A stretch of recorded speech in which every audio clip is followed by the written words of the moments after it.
आप देख रहे हैं न्यूज मार्ग, सच में है दम। नमस्कार, बहुत बहुत स्वागत है आप सभी का न्यूज मार्ग में। मैं हूं आपके साथ पूनम तांगर।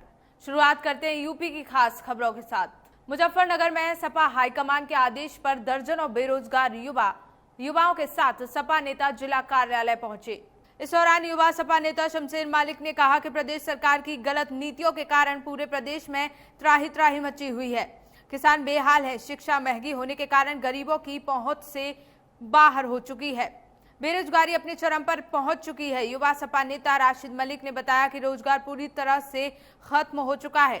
सरकार आरक्षण पर लगातार वार कर रही है। यूपी में बीएड प्रवेश परीक्षा में दलित छात्रों के निःशुल्क प्रवेश पर रोक तो बहुत ही शर्मनाक है। जो सोई हुई सरकार है, इसको रत्ती भर इनका फर्क नहीं पड़ रहा है। इनको इससे कोई मतलब नहीं है। आज पूरा नौजवान जितना भी उत्तर प्रदेश का है, उत्तर प्रदेश का ही नहीं पूरे देश का, लेकिन उत्तर प्रदेश के नौजवानों से मेरा अनुरोध है कि आंख की पट्टी अपनी खोलें, इस सरकार का विरोध करें। ये जो सरकार झूठे वादे करके उत्तर प्रदेश में सरकार में आई थी, उनसे वो सवाल करें। सवाल करने की जरूरत है। जो आज सरकार नींद में सोई हुई है, हम लोग उस नींद से जगाने का प्रयास कर रहे हैं सरकार को। मुजफ्फरनगर में हुक्का बार पर छापामारी करते हुए पुलिस ने हुक्का बार संचालक को गिरफ्तार किया है। दरअसल पुलिस ने नई मंडी के भोपा रोड स्थित एक रेस्टोरेंट पर छापा मारकर वहां चल रहे अवैध हुक्का बार को पकड़ा है। मौके पर 2 ग्राहक हुक्का पीते हुए पकड़े गए। पुलिस ने ग्राहकों और 3 कर्मचारियों को हिरासत में ले लिया है। पुलिस ने हिरासत में लिए गए लोगों से पूछताछ की है। सूचना मिलते ही हुक्का बार संचालक हसीन पुलिस को चकमा देकर फरार हो गया। मुजफ्फरनगर में नेशनल भीम आर्मी ने जैकी हत्याकांड में सीबीआई जांच के लिए धरना प्रदर्शन किया। दरअसल नेशनल भीम आर्मी ने जिला अधिकारी कार्यालय पहुंचकर धरना प्रदर्शन किया, जिसमें नेशनल भीम आर्मी के चीफ लोकेश कटारिया अपने साथियों के साथ शामिल हुए और दिल्ली सरकार को खुली चुनौती दी। सुकरम पाल जी मलकपुर राष्ट्रीय कार्यकारिणी सदस्य, प्रताप सिंह प्रदेश अध्यक्ष उत्तर प्रदेश नेशनल भीम आर्मी, सतेंद्र झाल पश्चिमी उत्तर प्रदेश प्रभारी समेत सैकड़ों लोग वहां मौजूद रहे। विधानसभा चुनावों के मद्देनजर सपा कार्यकर्ताओं ने बैठक का आयोजन किया। दरअसल समाजवादी पार्टी को 2022 में सत्ता में काबिज करने के लिए सपा कार्यकर्ताओं ने रणनीति बनाकर बैठकों का दौर शुरू कर दिया है, जिसके चलते कानपुर देहात के पोखरिया कस्बे में सपा के पदाधिकारियों ने सपा कार्यकर्ताओं, सेक्टर प्रभारी और बूथ कार्यकर्ताओं को मजबूत करने के लिए बैठक का आयोजन किया। बैठक के दौरान 2022 में होने वाले विधानसभा चुनाव के लिए कार्यकर्ताओं में जोश भरा और 2022 की तैयारियां कर अभी से जुटने का आह्वान किया गया। सेक्टर प्रभारियों की एक बैठक बुलाई गई थी, जिसमें समाजवादी पार्टी के तरफ से समस्त विधानसभा के बूथों के बूथ प्रभारियों और उनके सदस्यों का चयन करना है।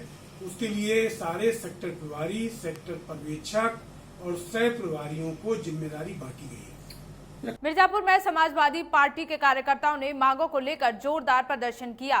बता दें कि जिला मुख्यालय पर आज समाजवादी पार्टी के कार्यकर्ताओं ने बेहाल किसान, महंगी शिक्षा, बेरोजगारी, निजीकरण में भ्रष्टाचार एवं नष्ट रोजगार और आरक्षण पर बार सहित विभिन्न मांगों को लेकर जोरदार प्रदर्शन किया। समाजवादी पार्टी कार्यालय लोहिया ट्रस्ट से जिला कलेक्ट्रेट पहुंचे। समाजवादी पार्टी के कार्यकर्ताओं ने कलेक्ट्रेट पर प्रदेश सरकार के खिलाफ जमकर नारेबाजी की। समाजवादी पार्टी कार्यकर्ताओं के प्रदर्शन को देखते हुए कलेक्ट्रेट का गेट पहले ही पुलिस कर्मियों ने बंद करवा दिया।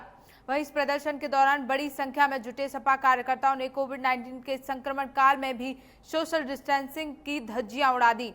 प्रदर्शन में शामिल अधिकांश कार्यकर्ता बिना मास्क के ही भीड़ में नजर आए। चारों फ्रंटल के नेता, अध्यक्ष और सारे कार्यकर्ता प्रदेश भर में जिलाधिकारी को ज्ञापन सौंप रहे हैं। एक ज्ञापन राज्यपाल के पास पहुंचाने के लिए। उसमें ज्ञापन में महंगाई, बेरोजगारी, भत्ता, पहला तो है कि किसान बेहाल है।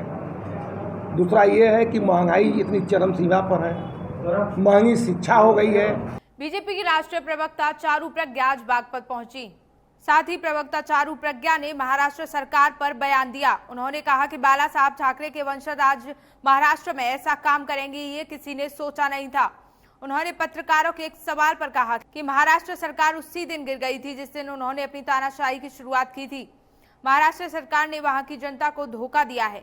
उन्होंने कंगना रनावत मामले में कहा कि कंगना रनावत के साथ पिछले कुछ दिनों में जो बर्ताव महाराष्ट्र सरकार ने किया है वह पूर्णतः निंदनीय है। कोर्ट से स्टे के बाद भी महाराष्ट्र सरकार ने तानाशाही रवैया अपनाते हुए कंगना रनावत का ऑफिस तोड़ा।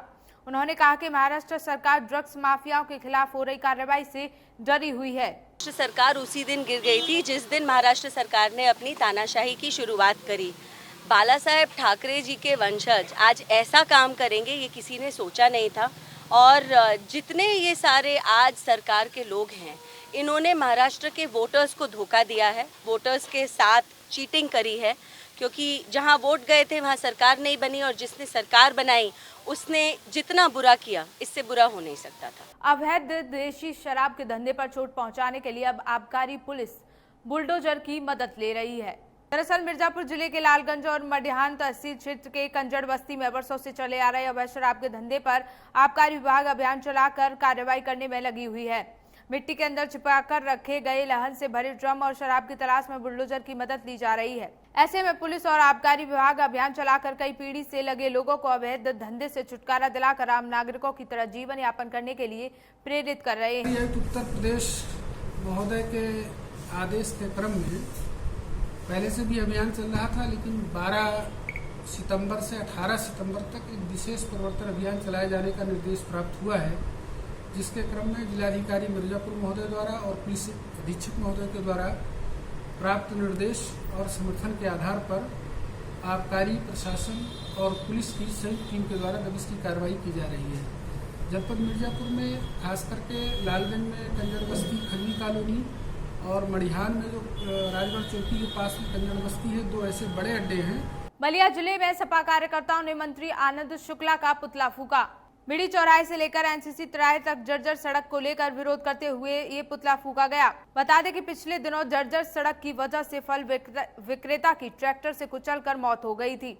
जानकारी के अनुसार मृतक फल विक्रेता के परिवार वालों को 25 लाख का मुआवजा व पत्नी को सरकारी नौकरी की मांग की गई है। तो वहीं सपा कार्यकर्ताओं ने बीजेपी नेता और आनंद शुक्ला मुर्दाबाद के नारे लगाए। के जो चारों फ्रंटल हैं, चारों फ्रंटलों ने डीएम को ज्ञापन दिया विभिन्न मुद्दों पे, जिसमें बेहाल किसान, मांगी शिक्षा, युवाओं एवं श्रमिकों में बढ़ती बेरोजगारी और निजीकरण के खिलाफ एवं बीएड में जो फ्री में एडमिशन होता था उस पे आरक्षण को खत्म करके और उस पे पैसा लगाना, इसके विरोध में हम लोगों ने ज्ञापन दिया और ज्ञापन देकर जिलाधिकारी के माध्यम से राज्यपाल को संबोधित ज्ञापन दिया। उत्तर प्रदेश की योगी सरकार ने किन्नरों के लिए एक बड़ी योजना तैयार की है। प्रदेश में राज्य किन्नर आयोग का गठन किया जाएगा, जो किन्नरों को हक दिलाने के लिए काम करेगा और उनके भरण पोषण, पढ़ाई और रोजगार से जोड़ने के साथ साथ सरकारी नौकरियों में भी उनकी भागीदारी कराने में मदद करेगा। इसको लेकर आज उत्तर प्रदेश के बागपत में किन्नरों ने खुशी मनाई और आपस में एक दूसरे को मिठाई खिलाकर बधाई दी। इस दौरान किन्नरों ने कहा कि योगी सरकार बधाई के पात्र है और किन्नर समाज उन्हें दिल से बधाई देता है। जिन्होंने किन्नर समाज के लिए सोचा, इस आयोग से किन्नर समाज को उन्नति करने में बहुत ज्यादा सफलता मिलेगी। ये जो हमारे मुख्यमंत्री साहब ने, योगी साहब ने हमारे लिए योजना जो बनाई है, हमें इस योजना को सुनकर बेहद बहुत ज़्यादा खुशी हो रही है और एक दूसरे में हम अपनी खुशियाँ बांट रहे हैं, क्योंकि अब जब किन्नर समाज पे जो विपदा पड़ती है, जो परेशानी उठानी पड़ती है, अब उस समस्याओं का सबका हल हो चुका है। हमारे योगी साहब ने, हमारे मुख्यमंत्री जी ने इन सब समस्याओं का हल हमारा निकाल दिया है। खबर चंदौली के चकिया जिले से है, जहां कर्मनाशा नदी में अज्ञात शव मिलने से हड़कंप मच गया। जानकारी के अनुसार ग्रामीणों ने सुबह गांव के समीप नदी में शव तैरता हुआ देखा। देखते ही तत्काल सूचना पुलिस को दी। मौके पर पहुंची पुलिस ने शव को कब्जे में लेकर जांच में जुट गई है, लेकिन शव का पहचान अभी तक नहीं हुई है। पुलिस ने बताया कि पहचान की कोशिश की जा रही है, जिसके बाद कार्रवाई की जाएगी। सुबह कर्मनाशा नदी में मगरों के पास जो पुल बना हुआ है, उसी के ठीक नीचे एक लाश उसके पाए से फंसी है। सूचना मिलने पर प्रभारी निरीक्षक के साथ मैं मौके पर गया, लाश को बाहर निकाला गया, चेक किया गया, लाश पर कहीं पर कोई चोट के निशान नहीं थे। ऐसा लग रहा है कि डूब करके मरा हुआ है कहीं से। लाश 2 दिन पुरानी लग रही थी। फिलहाल इस बुलेटिन में बस इतना ही। देश और दुनिया की तमाम बड़ी खबरों के लिए जुड़े रहिए न्यूज मार्ग के साथ। नमस्कार।